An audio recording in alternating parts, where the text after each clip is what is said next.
咁我揸車都揸咗咁多年啦，都畢咗業㗎啦，有冇啲快啲嘅方法啊？有冇啲咩秘技可以介紹下咁樣？如果有啲時候個條街太窄啊，兩邊泊滿晒車，咁你想進一步偷咧，就應該點偷咧？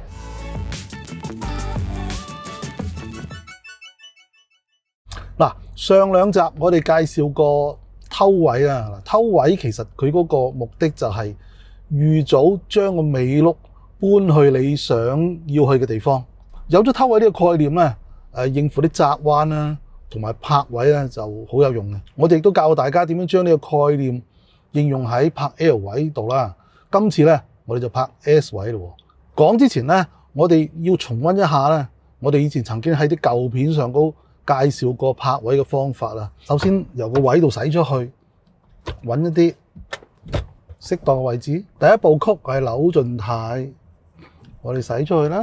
車頭過咗最窄嗰個位咧，我哋左邊鏡見到後邊嘅車嘅中間啊，咁就應該可以攞翻直噶啦。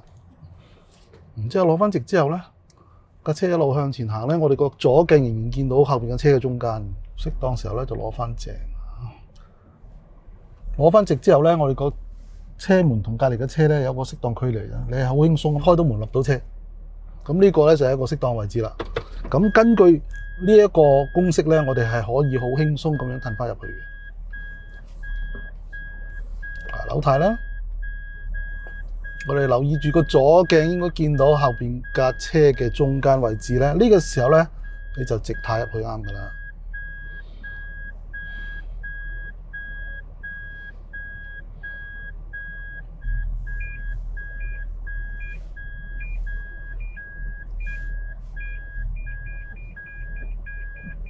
成件事咧有個關鍵咧，就係喺第二部曲裏邊咧，你會喺個倒後鏡嗰度咧，就應該望到後邊個車嘅中間呢個位置咧，係由個第二部曲嘅開始一路去到第二部曲嘅尾，因為你個車係直軚噶嘛，係由頭到尾咧，你都會見到相同嘅景物噶。咁呢個非常之重要㗎，我相信大家都應該掌握得好好噶啦。上一次嘅三部曲咧。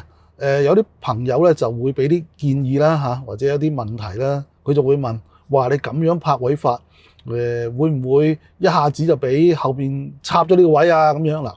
咁坦白講啊，呢一個咁樣嘅做法咧，都真係會有嘅。泊位咧，我哋個正確嘅方法咧就係我哋見到一個位就用一個合適嘅距離啦，就停咗喺個位旁邊嗰度，唔好喐住，睇下後邊有冇車先。確保冇車，我哋先至開始做我哋嘅三部曲去泊位啊！有啲朋友亦都問下，喂，三部曲真係好似學車嗰陣時咁基本嘅喎？咁我揸車都揸咗咁多年啦，都畢咗業㗎啦，有冇啲快啲嘅方法啊？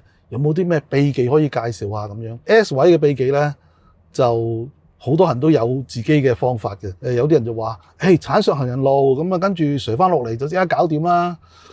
坦白講，呢啲咁樣嘅秘技咧，我都講過啦，我以前後生嘅時候，都兼職揸個貨車，呢啲秘技點會唔識啊？但係咧就好老實啦，呢啲方法咧就真係唔建議嘅，因為鏟上行人路咧係違法嘅行為嚟嘅，即係輕則俾人告不小心駕駛。如果馬路上都有其他人啊，其他道路使用者咧，可以構成更加嚴重嘅罪名啊，分分鐘告你危險駕駛。所以呢一招咧就千祈唔好用。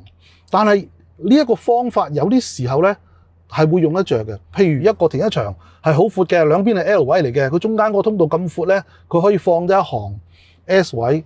咁你遇到呢啲位咧，真係得喎！你揾個車頭駛入去，貫穿呢個位，然之後褪翻正佢。個大前提就係你確保周圍冇車先啦嚇。咁但係呢一種停車場咧，香港就好似唔多見啊。咁除咗呢啲咁進取嘅秘技之外，有冇啲好啲嘅方法咧？嗱，其實都有啲嘅。我哋見到前面有車位咧，我哋用一個恰當嘅距離接近個車位，然之後我哋就想用快啲嘅方法，輕輕扭入去個位度少少，然之後扭翻出嚟。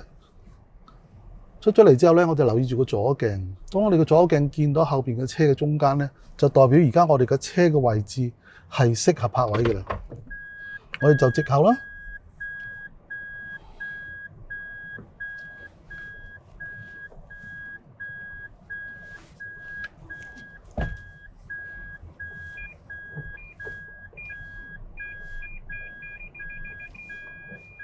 嗱，呢一種方法咧，係可以令到你更加快、更加便捷咁拍到呢個位。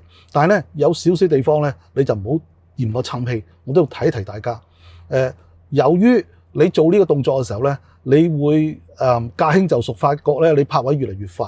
但係有幾樣嘢係唔可以忽略嘅，就係第一，你做呢個咁嘅動作咧，其實係喺個行駛嘅路線之中咧，你係轉完左又轉右，轉完右又轉左。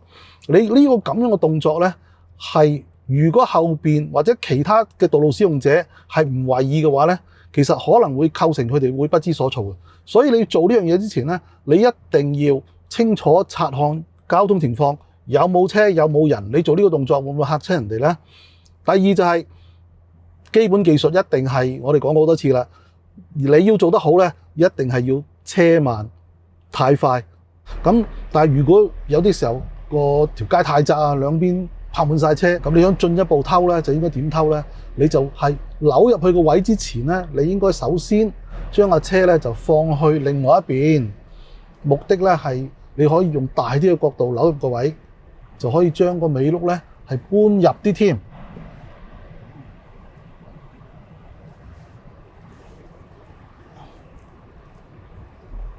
嗱，留意咧，你而家個尾轆係搬入咗個位度啲嘅啦，但係咧唔可以扭盡軚走翻出嚟喎，因為咧條路咧就係得咁闊嘅啦。如果你繼續俾架車係用咁樣嘅軚行咧，架車好快咧就俾另外一邊頂死，就冇得向前行啊！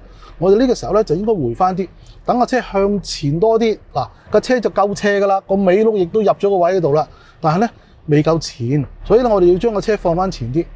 點為之夠位咧？嗱，就係個尾轆去過咗前面嗰架車嘅車尾，咁你就可以開始褪後啦。留意喎，你呢個時候咧，你個車頭已經係好接近另外一邊嗰架車㗎啦。咁如果你扭得多咧，就有機會撞到人哋啦。咁所以咧，你扭嘅時候咧，你就一定要留意住同另外一邊嘅車嘅距離。如果你覺得太接近咧，就回翻啲咯。因為你個車尾已經入咗個車位嗰度啦，係好安全噶啦。落啲，你發覺太近，你又回翻啲啦。然之後差唔多啦，越嚟越開啦，我可以扭盡晒軚。咁留意住個左鏡咧，呢個時候咧，後邊嗰個車嘅中間咧出現咗喺鏡嗰度，就代表咧你而家個角度係夠車噶啦。咁你就回直，留意住個車頭啦。過咗前面嘅車尾，你就可以扭晒軚翻入嚟啦。